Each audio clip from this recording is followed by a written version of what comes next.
The cold was a discipline. Jack Caldwell had made it so, turning the ache in his bones from the mountain air into a familiar penance. His cabin, perched on a granite shoulder of the Rockies, was less a home and more a barracks for one. Every morning began at 0500 hours, not with a bugle, but with the silent, screaming alarm of memory. He would rise, his movements economical, the way they had taught him in the teams. The floorboards were cold under his bare feet, a sensation he welcomed. It was real. It was present. Grief was a phantom, but the cold was a fact. He made his bed with hospital corners, the wool blanket pulled taut enough to bounce a quarter, a useless standard for a life that had no one left to inspect it. This rigid order was the armor he wore against the chaos that had consumed his world 2 years ago, a world of warmth, of laughter, of a woman named Sarah, and a Belgian Malinois named Rex, who had been more partner than pet. His days were a structured emptiness. He would chop wood, the rhythmic thud of the axe, a kind of meditation, each swing a blow against the ghosts. He would patrol the perimeter of his 10 acres, his gait the steady, ground-eating pace of a man who had covered countless hostile miles. He was checking for fallen trees, for signs of bear, but what he was really doing was maintaining the wire, the invisible boundary between his self-imposed prison and a world he no longer trusted. Inside, the silence was absolute, broken only by the crackle of the fire in the stone hearth. There was a photo of Sarah on the mantel, her smile bright enough to power a city, but he kept it turned face down. He could not bear the light in her eyes. It reminded him of the darkness that had followed. Rex's leather collar hung on a peg by the door, worn and supple from years of use. Sometimes, in the dead of night, he thought he could still hear the faint jingle of the tags, a phantom echo in the hollow space where his heart used to be. The winter had come early, and with a vengeance, burying the landscape in a shroud of white. It suited his internal weather. A frozen heart felt at home in a frozen world. The forecast had called for a blizzard, a monster storm rolling down from the north, and Jack spent the afternoon securing his defenses. He checked the storm shutters, refilled the kerosene lamps, and stacked another cord of firewood on the porch.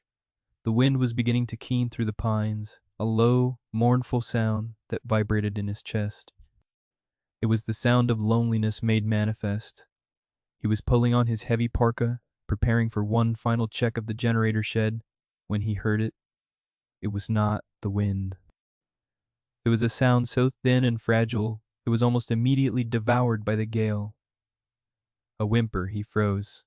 His hand on the doorknob, his senses, honed by years of listening for the things that did not belong, strained against the rising storm.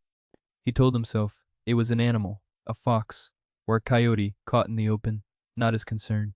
His mission was survival, his own and no one else's. He had retired from the business of rescue. But then it came again, a note of desperate, articulate pain that cut through the wind's howl and lodged itself somewhere deep inside him, in a place he had long considered dead and buried. It was the sound of suffering, and his entire being, every fiber of his training and his soul, was hardwired to respond to it. With a curse that was a cloud of white in the frigid air, he grabbed a heavy-duty flashlight from its cradle by the door and stepped out into the swirling snow. The world beyond his porch was a maelstrom of white. The snow was coming down in thick, blinding sheets, driven by a wind that clawed at his face. He swept the beam of the flashlight across the tree line, its powerful light punching a hole in the gloom, but revealing little more than the frantic dance of snowflake. He took a few steps, the snow already halfway to his knees, and listened again. Silence. He was about to turn back, to dismiss it as a trick of the wind, when the sound returned, closer this time, and followed by a series of smaller, higher-pitched cries. It was coming from the direction of the old logging trail that snaked down the mountain, against every instinct for self-preservation, for maintaining the sterile peace of his isolation. He began to walk. He found her 20 minutes later, a dark shape against the stark white, huddled at the base of a massive blue spruce whose lower branches offered the barest illusion of shelter. She was a German shepherd, noble even in her wretched state. One of her back legs was bent at an unnatural angle, and a dark stain was spreading in the snow beneath it.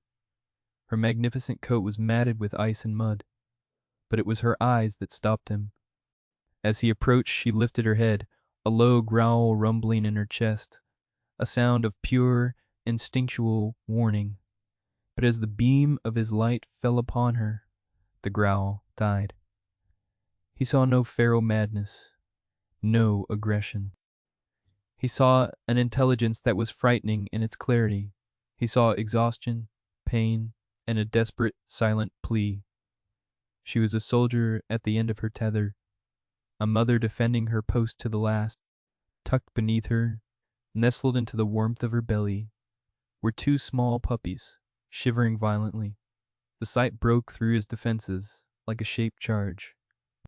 The rigid discipline, the carefully constructed walls of apathy, they all crumbled into dust. He saw not just a stray dog, but a warrior. He saw not just pups, but innocence in peril. He saw a reflection of every mission he had ever undertaken, every life he had been tasked to protect. He knelt, his own knees sinking deep into the punishing cold of the snow, and slowly extended a gloved hand, palm up. "Easy, girl," he said, his voice rough from disuse. "I'm not going to hurt you." The mother dog watched him, her breathing shallow and ragged. She whined softly, a sound of utter defeat, and then, in a gesture of profound and heartbreaking trust, she lowered her head and licked his glove. That was it. The mission was on. He moved with the swift practiced efficiency of a combat medic. The situation was critical. The subjects were compromised. The environment was hostile. First triage. The mother's leg was the most immediate threat, but the cold was the true enemy, a silent killer that would claim the pups first. He shrugged off his heavy parka, the icy wind immediately biting through his thermal shirt. He laid the coat on the snow, its fleece lining a small island of hope in the frozen expanse. Carefully, he gathered the two puppies. One was boisterous, even in its weakness, squirming and letting out a tiny, defiant bark. The other was still and quiet, its eyes barely open, a small dark shadow of a creature. He wrapped them together in the coat, zipping it up to create a warm, dark cocoon. Next, the mother. Her leg was clearly broken or badly dislocated. Moving her would be agony. He scanned the area, his eyes cataloging resources. A fallen branch, straight and thick. His belt. His knife. He worked quickly, splitting the branch and fashioning a crude but effective splint, lashing it to her leg with his belt to immobilize the joint. She whimpered in pain as he tightened it, but she did not snap at him. She seemed to understand, her intelligent eyes fixed on his face. Now came the hardest part, extraction. The cabin was nearly half a mile away, uphill, through a blizzard that was now at full strength. He could not carry her and the pups separately. He looked around, a flicker of desperation warring with his training. And then he saw it, tucked into the side pocket of his discarded parka. A faded soft wool scarf, patterned in a muted plaid. It was Sarah's. He carried it everywhere, a tangible piece of her he could not bring himself to leave behind. He had used it to comfort her during her last days, a small warmth against the encroaching cold of illness. His throat tightened. He gently unwrapped the pups and used the scarf to secure the smaller, weaker one to his chest.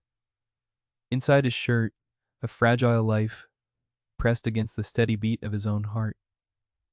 But he then rewrapped the other pup in the parka, lifted the heavy bundle under one arm, and crouched down. "All right, girl," he murmured to the mother. "Time to go." He slid his other arm under her, gritting his teeth as he prepared to lift her 70-pound frame. The journey back was a brutal testament to his will. The wind was a physical force, shoving him, stealing his breath. The snow was a treacherous mire, concealing rocks and roots that threatened to trip him at every step.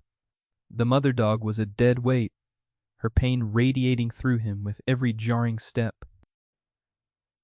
The puppy on his chest was a fragile, warm spark he had to protect at all costs. His old knee injury, a souvenir from a hard landing in the Hindu Kush, screamed in protest, but he locked the pain away, compartmentalizing it as he had been trained to do. He focused on one step, then the next. Left, right, left, right. A rhythm of survival. This was not a rescue anymore. It was a retrieval. He was bringing his people home. When he finally stumbled onto his porch, he was coated in snow, his muscles burning, his lungs raw. He shouldered the door, opened, and practically fell inside, collapsing onto the rug in a heap of exhausted man and rescued animals. For a long moment he just lay there, the warmth of the cabin seeping into his frozen limbs. The silence was gone. It had been replaced by the soft whimpers of the puppies, the pain breathing of their mother, and the frantic drumming of his own heart. He had breached his own perimeter. The enemy, life, chaos, feeling, was inside the wire, pushed himself to his feet, his body screaming, and surveyed the scene. His sterile sanctuary was now a field hospital. Mud and melted snow were pooling on his pristine hardwood floors. The air smelled of wet fur and cold fear, and he felt nothing. No, that wasn't true. He felt a purpose, a clarity of mission he had not known since he had taken off the uniform. He worked through the night by the light of a kerosene lamp, the storm having knocked out the power. He laid the mother dog on a thick blanket near the hearth, the fire casting flickering shadows on her fur. He cleaned her wound as best he could, his big hands surprisingly gentle. He made a thick, warm broth from the last of his beef jerky and some rice, and she lapped it up gratefully. He built a makeshift whelping box from a sturdy cardboard container, lining it with old towels, creating a safe, warm nest for the pups. As they settled in, their distinct personalities began to emerge. The bolder one, whom he had already started thinking of as Buddy, immediately began to explore his new world, tumbling over the edge of a towel and landing on his nose with a soft yelp. He was a foolish hero in the making, all courage and no coordination. The other, the quiet one he had carried against his skin, remained huddled against his mother's side. His fur was the color of a thundercloud, and his dark eyes watched Jack with a profound, unnerving stillness. Jack named him Shadow. The storm raged for 2 days, cutting him off completely. The world shrank to the four walls of his cabin. It was no longer a tomb of silence. It was filled with the small sounds of life, the contented suckling of the puppies, the rustle of them sleeping, the soft thump of the mother's tail against the floor whenever he came near. He found himself talking to them, his voice a low rumble. "You're a good mom," he told the shepherd, who he decided to call Grace, for the dignity she had shown in the face of death. He would describe the storm to Buddy, who would try to pounce on his boots as he spoke. He would sit quietly with Shadow, not saying anything, simply sharing the space, recognizing a fellow watcher in the dark. On the second day, he managed to get a weak signal on his satellite phone. He called his sister Chloe. "Just checking in," he said, his voice clipped. "Big storm. I'm fine." But she heard something underneath the gruff exterior. "You sound different, Jack. Lighter." He looked over at the pile of sleeping dogs by the fire. "It's nothing," he lied. "Just the weather." On the third morning, the world was born anew, silent and buried under 3 feet of pristine snow. As he was trying to shovel a path from his door, he saw a figure moving slowly through the trees. It was Eleanor Vance, his closest neighbor, though her cabin was a good mile away. She was in her 70s, a tiny woman made of spun steel, and she was making her way toward him on a pair of ancient wooden snowshoes. She carried a covered pot. "Figured your power might be out," she said, her voice as crisp as the air. "Brought you some stew." She stepped inside, her sharp eyes taking in the scene in an instant. The makeshift dog bed, the empty broth bowl, the man who looked more tired and more alive than she had seen him in 2 years. She set the pot on the counter and walked over to the hearth, kneeling down to look at the dogs. Grace lifted her head and gave a perfunctory low-energy tail wag. "Well now, Eleanor said softly. Look what the storm blew in. She looked up at Jack, her gaze knowing and kind. She had lost her own son in Afghanistan. She understood the particular geography of a soldier's grief. Sometimes, she said, stroking Grace's head, you have to save something else to save yourself. Jack didn't know how to respond to such a direct hit on his emotional armor, so he just grunted and served the stew, but her words lingered. Later that afternoon, as he sat by the fire, cleaning his rifle, a ritual of order and control, Shadow did something unexpected. The small, fearful puppy had been watching him for hours from the safety of the whelping box. Now, he slowly, hesitantly, crawled out. He padded across the floor, his movements cautious, placing each paw with deliberate care. He stopped just short of Jack's boot and sat, his head cocked. Jack remained perfectly still, hardly daring to breathe. The puppy whined softly a tiny question. Jack slowly lowered his hand, resting it on the floor. After a long moment, Shadow crept forward, stretched out his neck, and touched his cold, wet nose to the back of Jack's hand. The contact was electric. It was a jolt of trust, of connection, that arced through Jack's frozen heart. Finding a circuit he thought had been permanently severed, a fissure appeared in the ice. And for the first time in a very long time, he felt the faint, terrifying, and unmistakable sensation of a thaw. When the plow finally cleared the road, Jack's first priority was Grace. Her leg was healing, but he knew it needed a professional eye. He loaded the small family into his truck, Grace resting on a bed of blankets in the back seat with her pups, and drove the winding 20 miles into the small mountain town of Havenwood. The town's veterinarian, Dr. Anna Reed, had a small clinic tucked behind the main street. She was a woman in her late 30s with kind eyes and capable hands, and she met him with a warm, practical smile that faltered slightly when she saw the state of his passengers. Looks like you've had a busy few days, she said, her voice gentle as she helped him guide Grace into the examination room. Anna was thorough and efficient. She examined Grace's leg, her touch firm but reassuring. It's a severe sprain with some torn ligaments, but no break, she announced, relief evident in her voice. Your splint work was impressive. You saved her from a much worse injury. Jack just nodded, uncomfortable with the praise. As Anna cleaned and redressed the wound, she asked questions. Jack gave clipped, functional answers, explaining how he'd found them in the storm. He omitted the part about Sarah's scarf, about the feeling of Shadow's nose on his hand. Those were classified.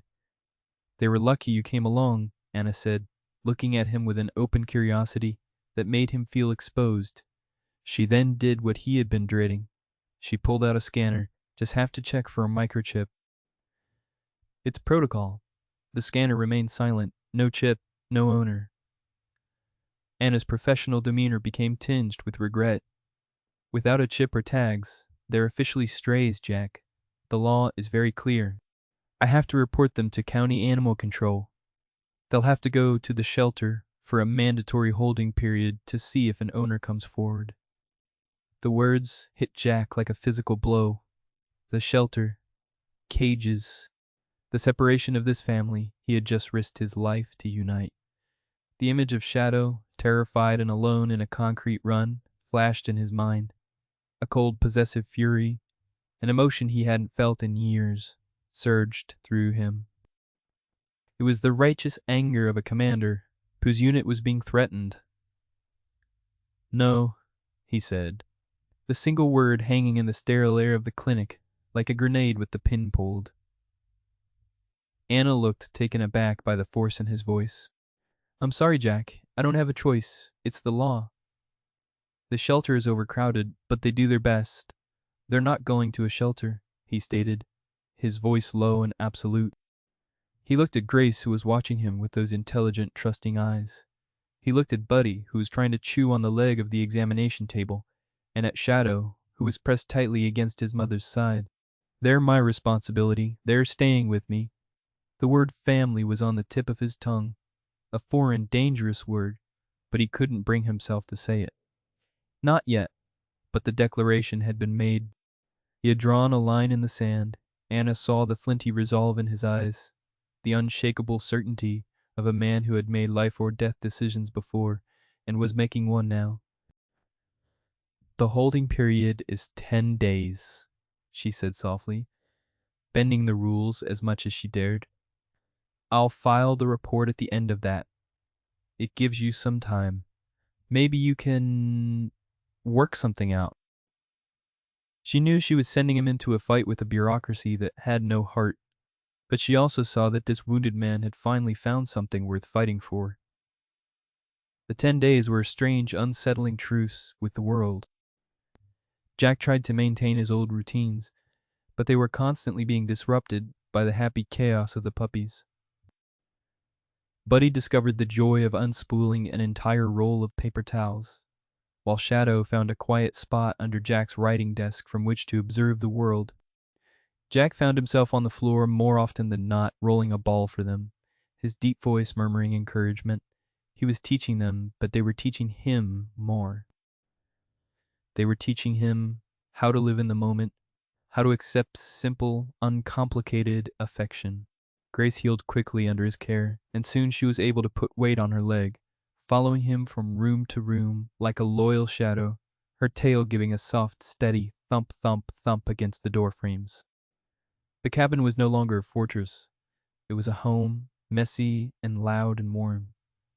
The silence he had once cultivated now felt alien and unwelcome. On the 9th day, the institutional threat materialized in the form of a county animal control truck rumbling up his long driveway. A man named Henderson, thick-set and weary-looking, stepped out, a clipboard in his hand. He was not unkind, but he was a man who followed rules. "Mr. Caldwell," he began. "Dr. Reed filed her report. I'm here about the strays." Jack stood on his porch, blocking the doorway, his stance unconsciously shifting into one of confrontation. Grace stood beside him, a low growl starting in her throat. "They're not strays," Jack said, his voice flat and cold.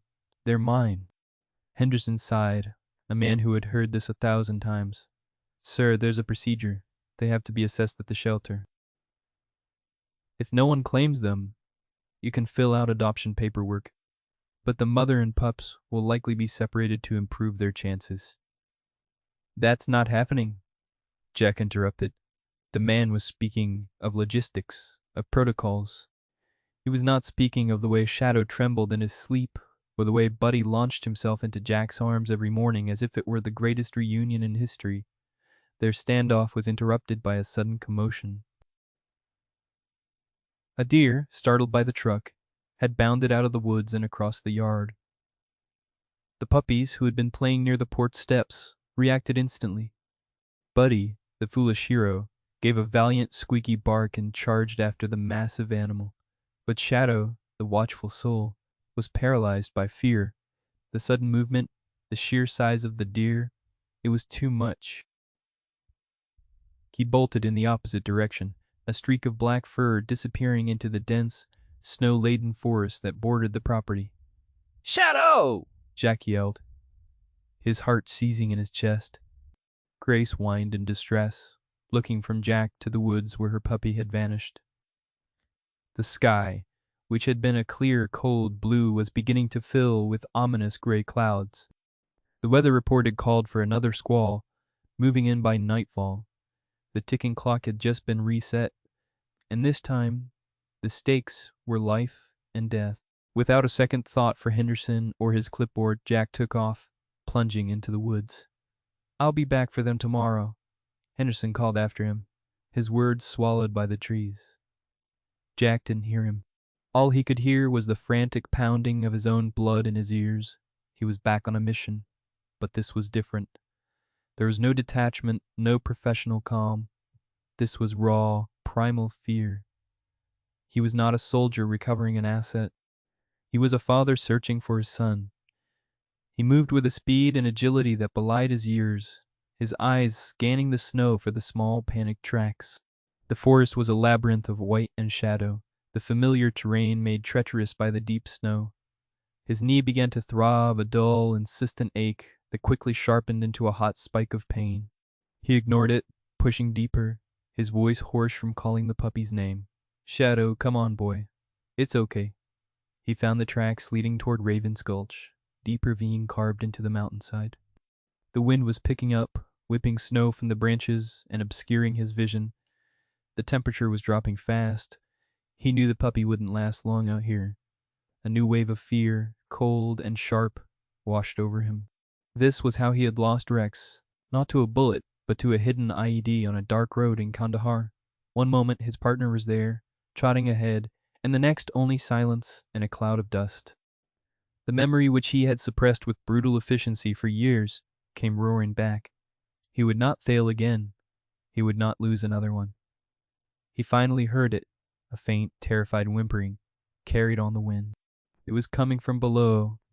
He scrambled to the edge of the gulch and looked down. There, on a narrow, snow-covered ledge, about 20 feet down, was Shadow. He had slipped and fallen, and was now trapped, too frightened to move the sheer drop of another 100 feet yawning below him. Jack didn't hesitate. He uncoiled the length of rope he always carried in his pack. He found a sturdy pine, secured the line, and began to rappel down the rock face. The granite was slick with ice, and his knees screamed with every movement. Snowflakes, thick and wet, began to fall, melting on his face and blurring his vision. He focused only on the target, the small, trembling ball of black fur. He reached the ledge and unclipped himself, moving slowly toward the terrified puppy. "It's okay, Shadow," he said, his voice a low, calming murmur. "I've got you. I've got you." He reached the puppy, who was shaking uncontrollably, and scooped him up, tucking him inside his jacket, zipping it up tight to shield him from the wind. He could feel the tiny heart hammering against his ribs. As he turned to reclip to the rope for the arduous climb back up, he saw a figure standing at the top of the ravine. It was Henderson. The animal control officer had followed him. He was just standing there watching, his face unreadable in the gathering dusk. Jack ignored him. He had one mission: get the puppy to safety. The climb was agony. Whoa. His knee felt like it was on fire, and his arms, weary from the descent, burned with the strain of pulling both his and Shadow's weight up the icy rock. But he gritted his teeth and kept going, inch by painful inch. When he finally hauled himself over the edge, he collapsed onto the ground, gasping for breath, clutching the precious cargo inside his jacket. Henderson walked over and stood above him. Jack braced himself for the inevitable recitation of rules, the threat of fines, the confiscation of his dogs. He had failed to comply. But Henderson didn't say anything about the rules. He just looked at the exhausted man covered in snow, at the faint outline of the puppy safe inside his coat, and then at the treacherous ravine. "The forecast says this squall could be a bad one," Henderson said, his voice unexpectedly quiet. "You should get him home." Jack looked up, confused. Henderson extended a hand and helped him to his feet. "I'll stop by the clinic tomorrow," the officer said, avoiding Jack's eyes. "Help you and Dr. Reed get the adoption paperwork started. We can say they were surrendered to you directly. Cuts through the red tape." He looked at Jack then, and for the first time, Jack saw not a bureaucrat, but a man. "Nobody should be alone in a storm," Henderson said, and with a nod, he turned and walked back toward the road. Jack stood there for a moment, the falling snow swirling around him, the warm living weight of the puppy against his chest. He had gone into the storm to rescue a dog, but somewhere on that icy ledge, he had rescued a part of himself he thought was gone forever. The reunion at the cabin was a joyous, chaotic affair. The moment Jack stepped through the door, Grace was on him, licking his face, nudging the lump in his jacket, her tail wagging so hard her whole body shook. When he unzipped his coat and Shadow peeked his head out, she began whining and nudging her pup, checking him from head to tail. Buddy, overjoyed at his brother's return, tumbled into them both, a wriggling, licking ball of pure puppy exuberance. They were a pile of fur and affection on the floor, and Jack found himself kneeling in the middle of it all, his hands stroking Grace's back, ruffling Buddy's ears, while Shadow, safe at last, curled up in his lap and promptly fell asleep. The fire crackled in the hearth. The stew Eleanor had brought was simmering on the stove. The wind howled outside. But for the first time, it didn't sound like loneliness. It sounded like the world trying to get into a place that was already full. The weeks that followed, the cabin transformed. The military precision gave way to a comfortable, lived-in clutter. Dog beds flanked the fireplace. Chew toys were scattered across the floor like mines in a field of happiness. The empty space at the foot of his bed was now occupied by Grace, who had appointed herself his personal guardian. Men. His mornings no longer began with the silent scream of memory, but with the wet nose of Buddy nudging his hand and the quiet weight of Shadow leaning against his leg.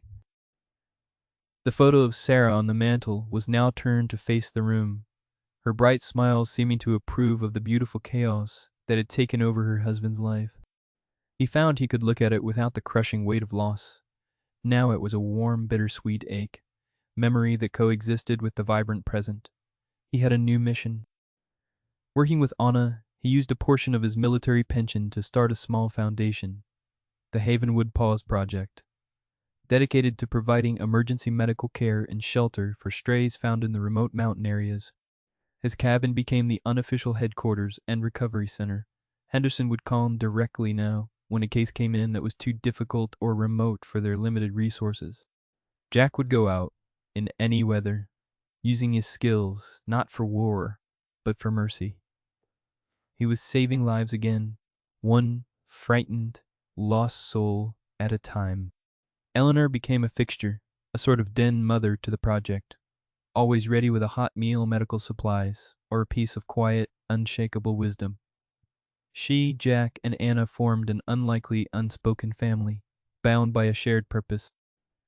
One evening in late spring, as the last of the snow melted and the mountainside burst into a riot of green, Jack sat on his porch.